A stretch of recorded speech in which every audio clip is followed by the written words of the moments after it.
বন্ধু তারা খেলেন আলাদা দলে, থাকেন আলাদা মহাদেশে, কিন্তু আজ তাদের গল্পটা যেন এক বিন্দুতে মিলেছে। লিওনেল মেসি ও নেইমার দুই মহাতারকা, তাদের আজকের অভিজ্ঞতা খুব ভিন্ন, তবে একটা মিল আছে, দুইজনই আজ ছিলেন বেঞ্চে। কি ঘটেছিল তাদের সঙ্গে জানতে হলে পুরো ভিডিওটা শেষ পর্যন্ত দেখতে থাকুন। মেজর লিগ সকারে ইন্টার মায়ামি আজ মাঠে নেমেছিলেন শার্টের বিপক্ষে।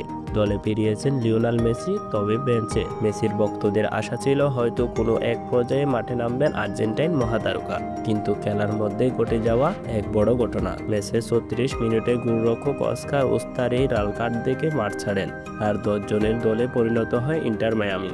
সবাই ভেবেছিলেন মেসি হয়তো হবেন দলের ত্রাতা, কিন্তু 90 মিনিট পার হয়ে গেলেও মেসি মাঠে নামেননি। তবে 10 জনের মায়ামি ঘুরে দেয়। ম্যাচের একমাত্র গোল আসে 46 মিনিটে তাইয়েদু আলেন্দ্রে পা থেকে। মেসিকে ছাড়াই 1-0 গোলে জয় পায় ইন্টার মায়ামি।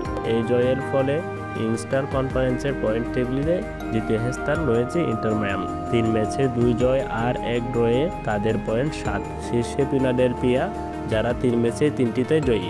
অন্যদিকে ব্রাজিলের ক্যাম্পিওনাতে পলিস্তার সেমিফাইনাল খেলতে নামেন নেইমার সান্তোস। দুর্ভাগ্যজনকভাবে চোটের কারণে নেইমার ছিলেন বেঞ্চে। টুর্নামেন্ট জুড়ে দুর্দান্ত খেললেও করিন্থিয়ান্সের বিপক্ষে তাকে নিয়ে কোনো ঝুঁকি নেননি সান্তোস, কিন্তু নেইমারহীন সান্তোস ফাইনালের টিকিট কাটতে পারেননি। করিন্থিয়ান্স 2-1 গোলের ব্যবধানে ম্যাচ জিতে নেয়, আর সান্তোস বিদায় নেয় সেমিফাইনাল থেকে। বেঞ্চে বসে দলের বিদায়ের মুহূর্তটা দেখেন নেইমার। বন্ধুত্ব, প্রতিদ্বন্দ্বিতা আর ফুটবল। মেসি ও নেইমার, এই দিনটা হয়তো ভিন্ন ছিল, কিন্তু তাদের প্রতি আমাদের ভালোবাসা এক।